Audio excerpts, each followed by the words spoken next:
महर्षि भृगु ने एक बार क्रोध में आकर भगवान विष्णु की छाती पर जोर से लात मार दी। माना जाता है कि भगवान की छाती पर ही माता लक्ष्मी का वास है।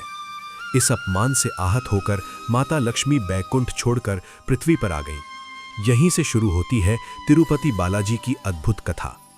धरती पर दक्षिण दिशा में आकाशराज नाम के एक राजा राज्य करते थे। एक दिन यज्ञ की तैयारी के लिए जब वे भूमि की खुदाई कर रहे थे, तभी धरती फटी और उसमें से एक दिव्य कमल प्रकट हुआ। उस कमल के भीतर एक तेजस्वी कन्या विराजमान थी। राजा ने उसे पुत्री रूप में अपनाया और उसका नाम पद्मावती रखा। राजकुमारी पद्मावती का लालन पालन बड़े प्रेम और स्नेह से हुआ। उधर माता लक्ष्मी के वियोग में भगवान विष्णु अत्यंत व्यथित हो गए। वे उन्हें खोजते हुए पृथ्वी पर तिरुमला की पहाड़ियों में आ पहुंचे। शोक में डूबे प्रभु ने अन्न जल त्याग दिया और एक चींटी के टीले में बैठकर तपस्या करने लगे। एक दिन गाय प्रतिदिन उस टीले पर आकर अपना सारा दूध अर्पित कर देती थी। एक दिन गाय चराने वाले ने यह दृश्य देख लिया। उसे लगा कि गाय दूध व्यर्थ कर रही है। क्रोध में उसने कुल्हाड़ी उठाकर गाय पर वार करना चाहा। तभी भगवान विष्णु गाय की रक्षा के लिए टीले से बाहर आ गए और कुल्हाड़ी का प्रहार स्वयं अपने सिर पर सह लिया।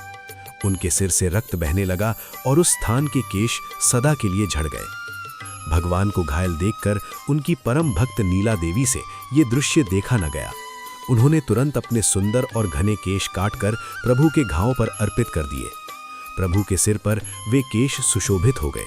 उनके इस त्याग से प्रसन्न होकर भगवान ने वरदान दिया कि कलयुग में जो भी भक्त श्रद्धा से अपने केश अर्पित करेगा, उसका अहंकार और पाप नष्ट हो जाएंगे। समय बीतने पर भगवान विष्णु, जो पृथ्वी पर श्रीनिवास के रूप में विराजमान थे, उनकी भेंट राजकुमारी पद्मावती से हुई। दोनों का विवाह निश्चित हुआ।